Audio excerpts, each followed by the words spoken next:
Hey guys, welcome to my channel. I hope you all are having a wonderful day. I wanted to get on here and talk about some new discoveries with this shooting that occurred in Houston. It was at Lakewood Church, that is Joe Osteen's church, and had a lady walk in with her son, open fire, and they had some off-duty police officers there who engaged with her, and she died on the spot. And her son, who was actually 7 years old, got hit. Okay, he was struck in the head, and he's in critical condition right now. Now they're investigating um, whose bullet, if it was his mother or if it was just one of the officers during the crossfire, which it's a sad situation. But that's what's going on, and I pray that he recovers and he's fine. But as I found myself looking a little bit more deeper into the situation, like who's this lady? Who's this lady? And turns out that this lady actually attended the church. More so her mother-in-law, ex-mother-in-law. And the back history is this lady for some time had been in a very contentious divorce dispute, just child custody dispute. Her ex-husband, from what I see or what I saw, he is in prison. I guess had some issues, so he's in prison, and there was just custody issues and with over that.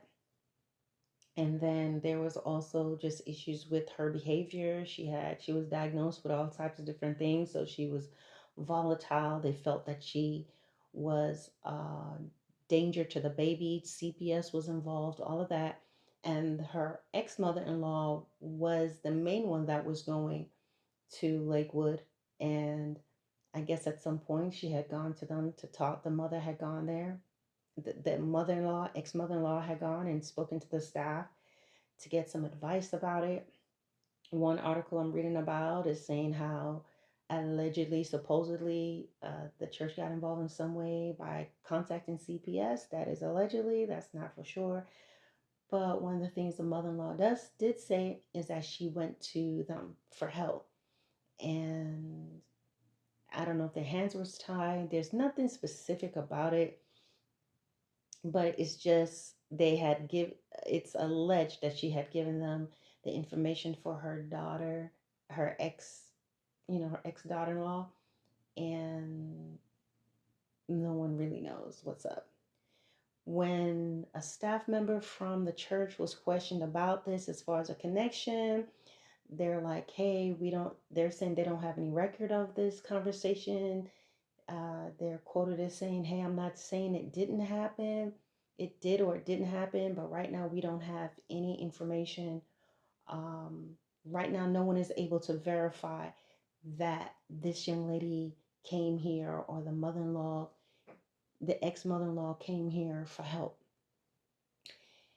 And they also found a posting that this lady did like maybe years back, the shooter, saying, hey, I'm blessing my church. Just posting that she was happy to be able to bless the church and all of that. But in the meantime, she had this problem going on. And I don't know, guys. There's just two things I'm hoping. I'm hoping that I don't even know what I'm hoping. I'm just hoping that this situation was not ignored and it was not neglected in any way by the church. Okay.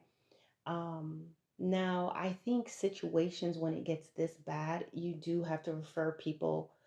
After you've prayed for them, you need to refer them to the right places, the right organizations. Okay. Um, if someone is volatile, I've had people, they'll reach out to me by email, and at first they're talking to me about regular things, regular struggles, but I've had people that's reached out to me and they sounded like they were thinking of hurting themselves or thinking of doing something really bad, even to their children. I've had that happen, and I had to really talk to this person. I had to really direct them, you need to go to law enforcement. I would even tell them you need to call EMS. If you do not, I am going to find a way to show them this email and to track you and to find you. Okay. There are things that you have to do in addition to giving a person spiritual advice. Sometimes the situation does require you to refer them to the places and make sure they get it. All right, as much as you can. Of course, with long distance, it's kind of hard to do. But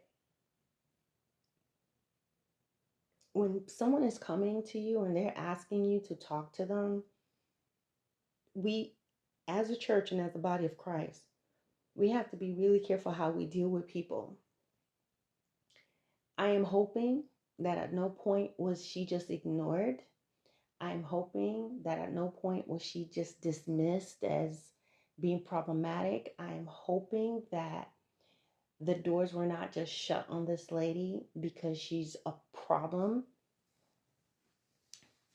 Because it sounds like the mother-in-law was going there, and it sounds like the shooter, she was going there at some point. It doesn't sound like they were on this board or staff or anything like that. It is a huge church. And one of the things that I think about really big churches like that, you are like a needle in a haystack. Okay? It's like, are they really going to follow up with you? Are they really going to get involved? Can they? Because they have so many people. And I just, right now, there's just a lot of questions. The media, journalists, they're pulling up things. They're seeing, hey, there's a connection here. They're seeing that there were some problems. Things were brought to the church, and the church's like, oh, we don't know. We're not, we can't say yes or no. We can't confirm or deny, but right now we don't have anyone who's aware of this. I can believe that because that church is huge. That is a big church. And sometimes, guys, I'm not saying this is a case that happened for sure, but sometimes in places like that, they don't want to be bothered. They don't have the tools, they don't know how. Okay? Sometimes they're not really ministering to you. You need to hurry up and get better. But the least you can do in situations like that, even in cases where the person needs help, when that happens and it's brought to your attention, even if you're in a mega church, you need to handle it start to finish. Name whoever it is, contact whoever, get this person the help that they need as best as you can. And you should be able to recall something like that. I mean, how often, how many people do you think is going to come into that type of church and have that kind of problem? You see? So it's like situations should be recalled. That person saying, I don't know of anybody who may, when they ask this person, the journalists are trying to find out, hey, this person, the mother-in-law says she came and she spoke to someone at the church and they're saying we don't know for sure. I believe that is very possible because it's so big. They'd have to think, what team did she talk to? How did it go? There's so many layers to it. And my my biggest thing is that I just hope that it wasn't a case that it was ignored. It was dismissed. It was dropped. People didn't want to be bothered. No one wanted to take the time to do all that because it was time to go out to eat, or they're not really equipped for that. I've visited really, really big churches like that. And yeah, you get, the fully dilated eye, love bombing, all the stuff that's going on. But in really big churches like that, you just feel lost. People greet you and you get seated like you're at a concert or something like that, but you don't feel a connection. You may know some people there, but it's so big. The pastors are far, far away, way down there. They're being escorted in one direction, everybody's being corralled in another direction. I've gone to a church before where it looks like a huge movie theater. They had a carousel upstairs. They had a bookstore. They had a cafe. It was like a huge church.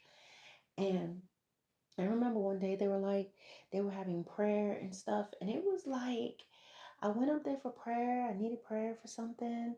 I think this was a time when God was really tugging on my heart, and I just had this longing and everything. But the person seemed so robotic. I was talking, but I was asking her what I wanted prayer for, but it was like she just wanted to hear one thing. And she just had this look like one request per session, and she just had this look. And so when it was done, I remember I felt very emotional or whatever, and you could see her just cutting it off. She was giving me a look like next, just about somebody's behind you, move out the line. And I just immediately just pulled myself together. I wasn't breaking down or anything, but I felt myself being emotional, and I was just kind of standing there, and I think I wanted to say something else, but she looked at me in this way like, move. And I moved. I moseyed on out that line. But I remember just thinking, like, man, it was so weird to see that switch in her, and just that feeling. It's about business. Tell me what you need. Get on up the line, because there were other people behind. So I'm not saying it's always that way in every church, but sometimes it is that way. They have a schedule, they have things to do, they probably have to meet with the other groups, all these different things, gotta go, gotta eat, this is what we're gonna do, whatever it may be. And sometimes when it's so big, you can lose people. At the same time, people are responsible for their lives, they're responsible for the choices that they made.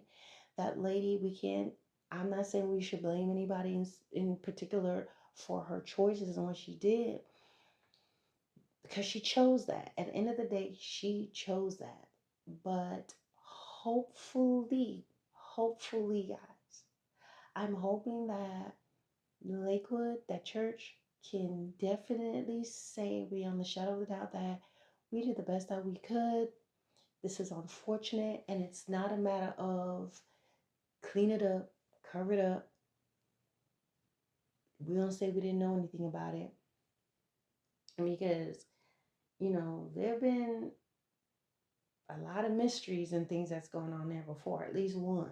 I don't know if you guys remember, there was like the guy that was the plumber that went there to do some work and accidentally knocked this wall out and found all this cash that was in there, and it was just recovered. And according to him, he never heard anything again, and we never heard anything again about it. It just kind of happened and disappeared.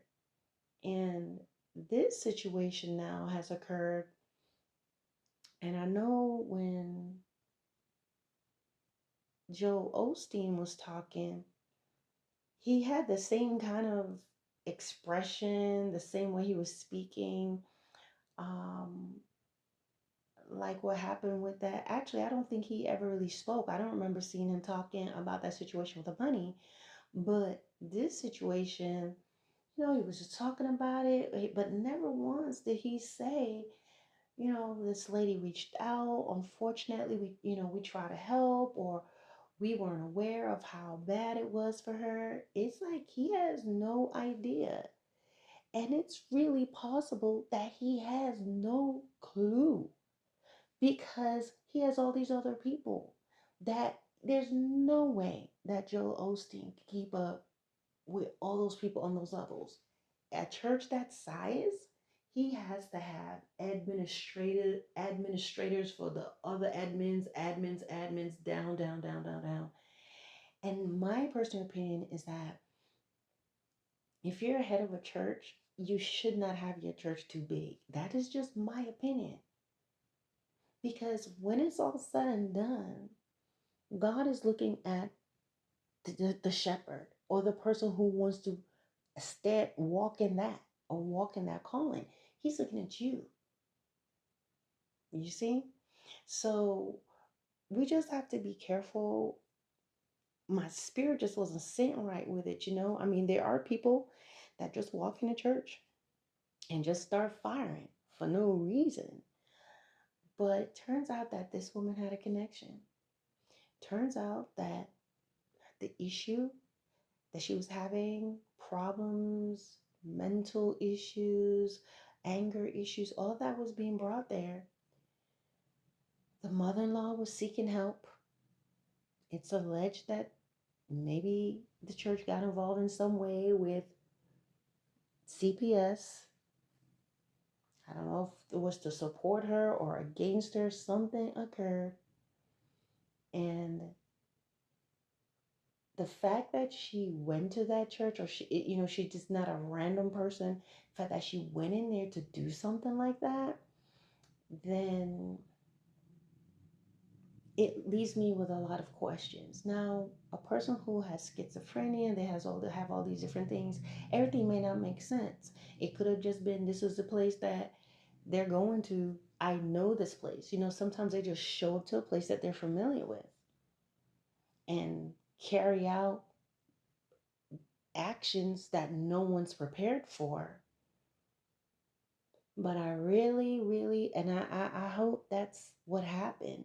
And it's not that the ball was dropped, because if that happened, even with the best PR, even if that's covered up, God sees all. And what does that tell us also personally, whether you're a part of a huge church or not, or as individuals, that we just have to be very, very careful how we handle people. We have to be very careful what we say and what we do. And we have to ensure that we don't blow people off. And it is our jobs. It is not enough for you to just know how to read the word and quote scripture to people and know. It's not enough for you to know the phone number for your pastor, your bishop, your deacon. As children of God, you need to understand the laws. It's important for you to understand organizations. It is important that when people come in and talk to you, that you know where you can refer them to, and you should follow up. You should follow up as best as you can, even if it's the follow up with the person you refer them to, because some situations it's very volatile.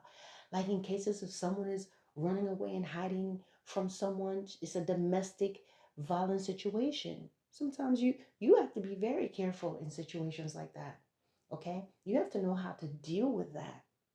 You have to know that maybe you can't let this person come to your house, because sometimes that person is in a position where they always run away, but they're going to take that phone call, or they're going to let that person know where they are. Now this person, male or female, comes to your house and sees you as a problem, and you put your whole family at risk. So there are ways to deal with this, okay? I mean, there may be times you could do that. Other times you have to know where. People say, I'll pray for you, but they don't know the resources. They don't know who they can call. They don't know anything about a battered women's shelter or a place for battered men, because they get battered too. We don't know that, and we have to get on it to know these things and to refer these individuals, right? In cases where that's the best thing you can do. If someone is being hurt, their life is in danger, you probably cannot bring that person into your house. You're a single mom or single dad or whatever the case is, or you have a family, you bring them in your house with your family.